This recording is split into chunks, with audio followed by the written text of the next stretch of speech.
안녕하십니까. 안녕이지? 안녕일걸. 자, 핫생국어입니다. 자, 오늘은요 작년도 수학능력 시험 문제지 해가지고요 제가 문제 푸는 방법 7가지 방법을 말씀을 드렸습니다. 저번 시간에는 보기에 너 있다 나 있다? 아니, 정답 있다.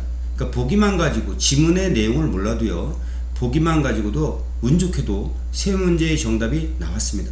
세 문제를 가지고 우리가 살펴봤고요. 자, 오늘은 제가 7가지 방법 중에서 제일 중요한 것은 물론 전체 내용입니다. 그럼 전체 내용을 알기 위해서는 뭐합니까? 우리가 처음과 마지막을 정독해야 되겠죠.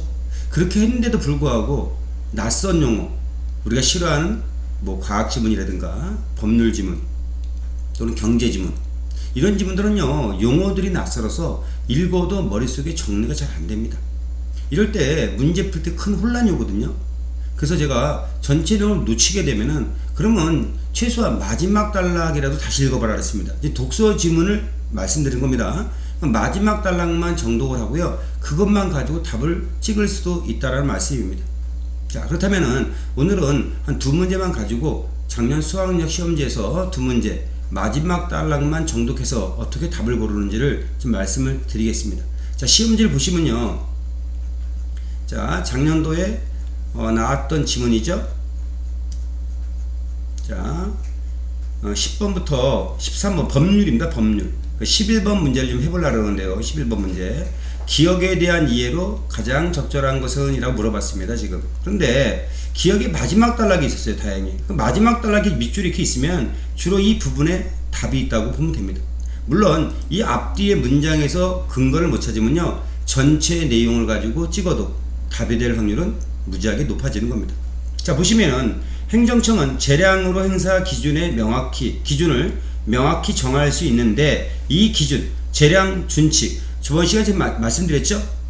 단어 개념 외우는 방법. 이 준칙이라는 말은 뭡니까? 기준의 준, 규칙의 칙, 기준이 되는 규칙, 이런 말이라고 볼 수 있겠죠. 지금요 이 재량 준칙은요 법령이 아니랍니다.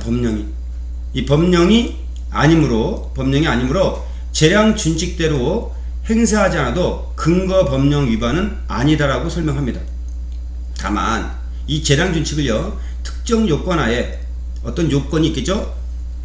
재량 준칙대로 특정한 내용의 적법함이에요. 적법함. 법에서 허용하는 적법한 행정작용이 이게 중요합니다. 반복되어서 행정작용 관행이 생긴 후에는, 그죠? 이게 생겼습니다. 그때는 뭐 하는 겁니까? 그때는 우리가 이렇게 행정작용을 해야 한다고 얘기를 했습니다. 지금요. 그죠? 그렇다면은 자, 보시게 되면요, 자, 위에 올라가 볼게요. 기억에 대한 이해인데 재량 준칙은 법령이 아니기 때문에 이리적이지 않은 개념으로 규정입니다. 자, 재량 준칙은 분명히 법령 기준이 아니라고 얘기했습니다. 지금요. 맞죠? 그 다음에 이리적이지도 않다고 얘기를 했습니다. 이건 어디 나오죠? 이건요, 지금? 이거는 앞에서 법령행 조문을 말하는 거죠. 전체 내용.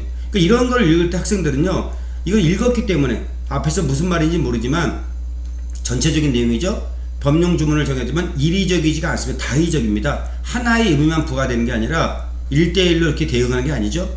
어떤 법령이 위반됐을 때 여러 가지 의미로 해석할 수가 있는 겁니다. 그래서 법률에 따라서는 이연령, 비연령이 될 수도 있다는 얘기죠. 그래서 이런 2가지 얘기. 앞에 재량 준칙은 법령이 아니다. 이 말도 나왔고요. 이리적이지 않게 얘기도 나왔고, 그러니까 맞는 것 같네 라고 헷갈리는 겁니다. 지금.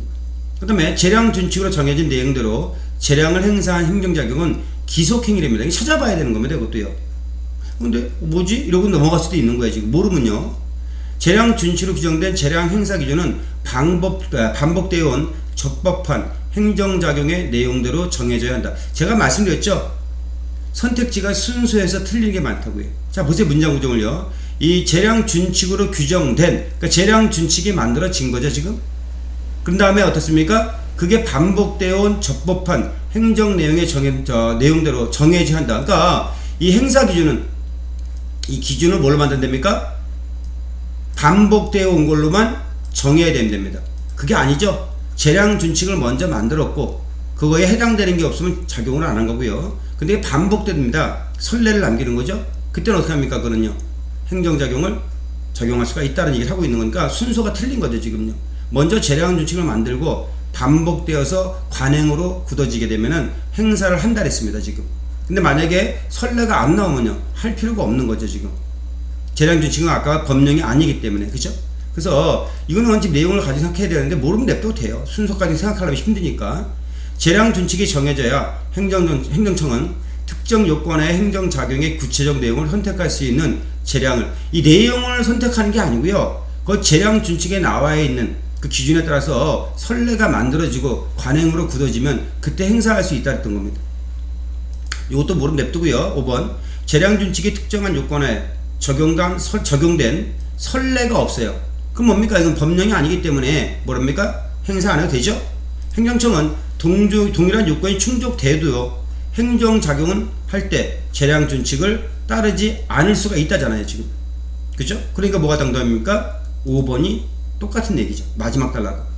맞죠? 마지막에 얘기했던 것은 재량준칙은 법령이 아니기 때문에 뭐 행사하지 않아도 무방하다. 그러나 그것이 반복되어 와서 선례가 나와서 관행으로 굳어지면 행사할 수 있다. 왜? 평등성의 원칙 때문에. 이렇게 얘기하고 있습니다. 지금 그이랑 똑같은 말이 뭡니까? 지금 선례가 없어요. 그럼 행사할 필요 없는 거죠. 특정 요건, 동일한 요건 충족되어도 할 필요가 없는 겁니다. 왜? 반복되어 온 선례가 없기 때문에. 그러니까 5번을 찍었어야 되는 거죠. 그렇다면은 앞에 말씀드린 재량준칙은 법령이 아니기 때문에 1번은요, 이거는 위에 나는 재량준칙은 법령이 아니라면 마지막 단락이 있었고요, 이리적이지 않은 개념이기 때문에 재량준칙을 말하는 게 아니죠.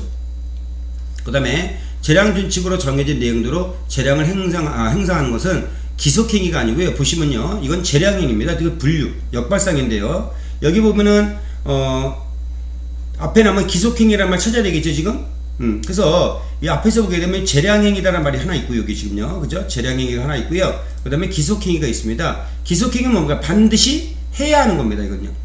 근데 재량은 재량껏 맞춰가지고 재량이 행정청에 주어졌을 때 이러한 재량을 행사하는 행정작용은 재량행위이다. 그 예가 재량준칙 가지고 마지막 단락에서 덧붙여 말하고 있는 거죠.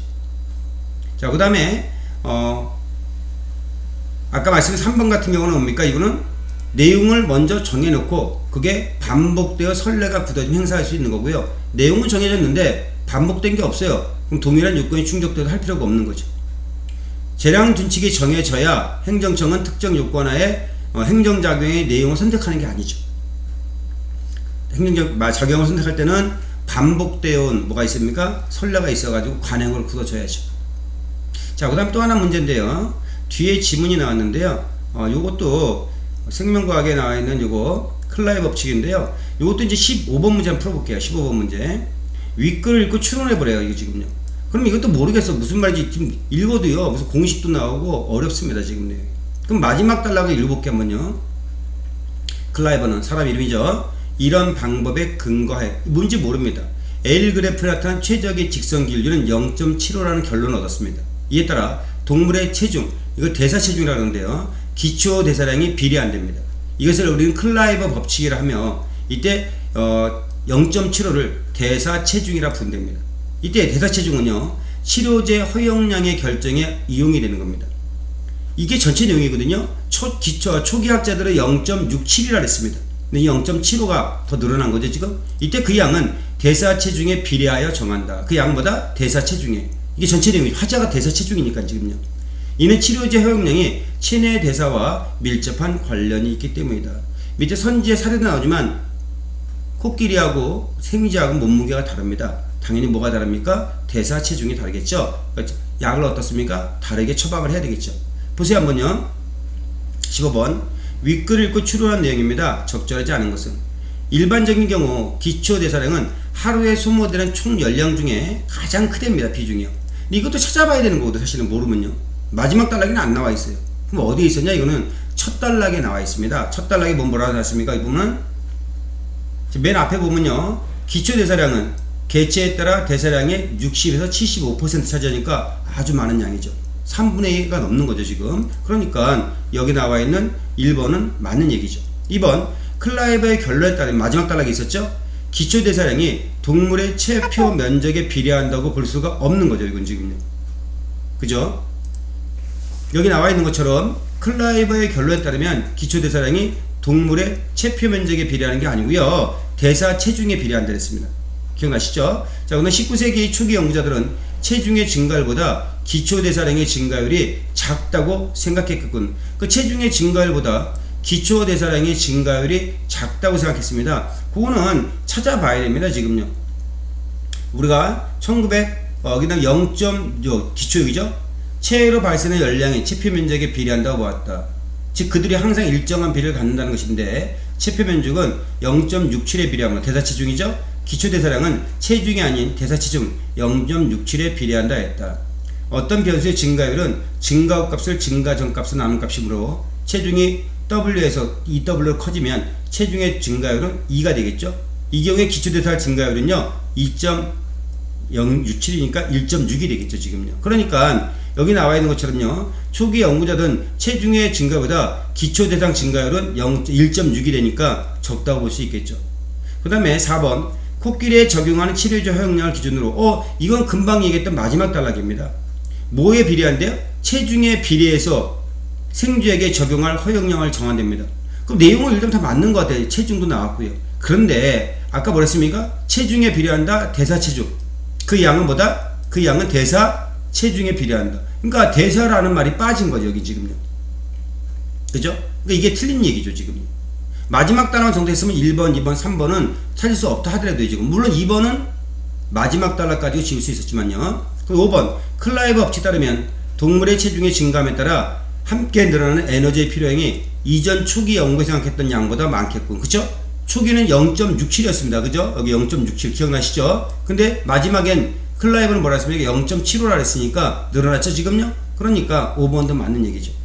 지금 선생님이 하나하나 찾아서 확인해서 설명해 드리는데요. 시험을 볼 때는 이렇게 찾기가 쉽지는 않습니다. 선생님도 이거 찾느냐고 시간이 많이 걸렸고요. 사실은요. 그러면 어떻게 해야 됩니까? 마지막 단락만 다시 한번 읽었어도 지금 아까 11번 문제라든가 15번 문제 같은 경우는 마지막 단락의 내용만 가지고도 잘 살펴보면요 5번을 여기 나와 있는 4번을 그죠? 찍을 수 있었겠죠 지금.